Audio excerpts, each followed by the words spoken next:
Hi everyone, we bring to you the latest hot topics around the world. But before that, please subscribe and smash that like button. And meanwhile, let's get this show underway.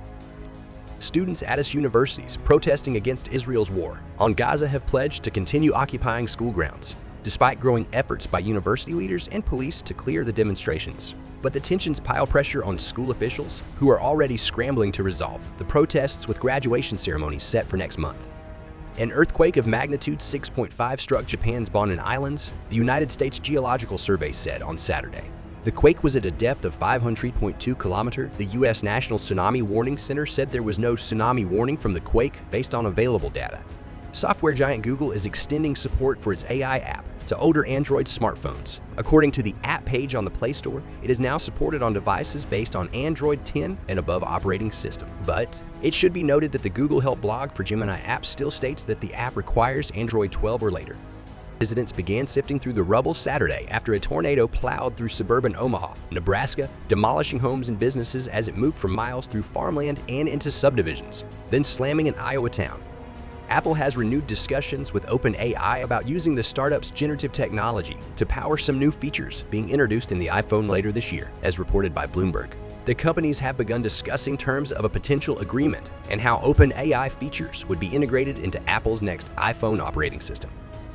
Chinese electronics brand Xiaomi has launched Redmi Pad, C Tablet, and Redmi Buds wireless earbuds in India. Alongside the new devices, the company has also launched smart home appliances such as the robot vacuum cleaner and handheld garment steamer.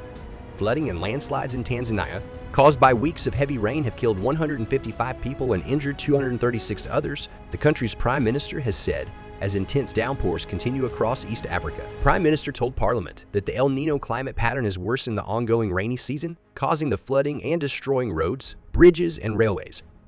Millions of Indians voted Friday in a moderate turnout in the second round of multi-phase national elections as Prime Minister Narendra Modi sought to galvanize voters with his assertive brand of Hindu nationalist politics. The election authority said in a statement that approximately 61% of 160 million eligible voters exercised their right to cast a ballot in the second round.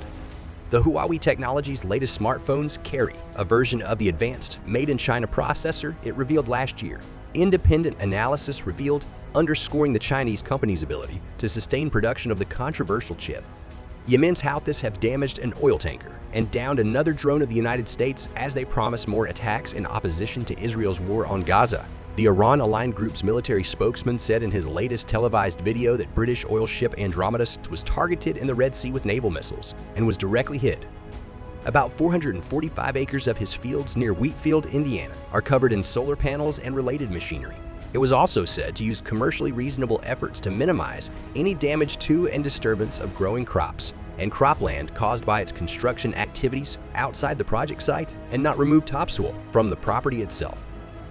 The Hamas said Saturday that it was reviewing a new Israeli proposal for a ceasefire in Gaza as Egypt intensified efforts to broker a deal to end the months-long war and stave off a planned Israeli ground offensive into the southern city of Rafah.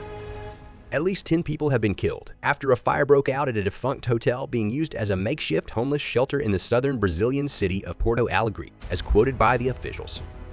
India and Oman will sign a trade deal in the coming months, two Indian government officials said, as New Delhi seeks to expand its ties in the Middle East, where rising tensions are putting major shipping routes at risk. It will help India with a strategic partner and access to key trade routes in a volatile region, one official told readers.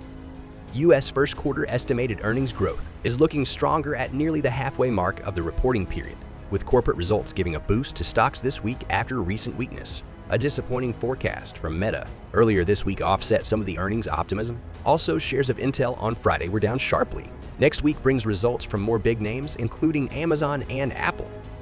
Hey guys, if you haven't subscribed to our channel yet, then it's the right time to do so. Also like and smash the notify button. Every support means a lot to us, and with that said, let's get to the main news of the episode. US-based electric flying car maker Archer Aviation has received multi-hundred-million-dollar investments from Abu Dhabi to manufacture air taxis in HEU and establish its international headquarters in the Emirates.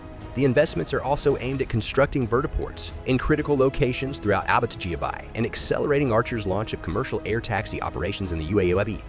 Hamas said it will examine the latest Israeli counterproposal on a ceasefire in Gaza and the release of hostages as Israel continues preparations for a major new offensive. Earlier this week, the US and 17 other nations pressed Hamas to release all hostages, including their own citizens being held in Gaza, in a bid to revive ceasefire talks that have stalled in recent weeks.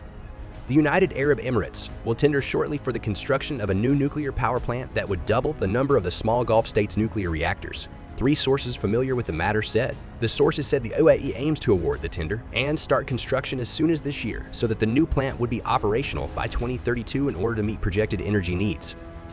Israeli forces have shot dead 2 young Palestinians and injured 2 others as they continued their military incursions into the occupied West Bank. The 2 were shot dead, and ambulances were prevented from reaching the area to recover the bodies of the 2 slain youths, as reported by the Palestinian news agency. The Philippines on Saturday denied a Chinese claim that the 2 countries had reached an agreement over an escalating maritime dispute in the South China Sea, calling the claim propaganda.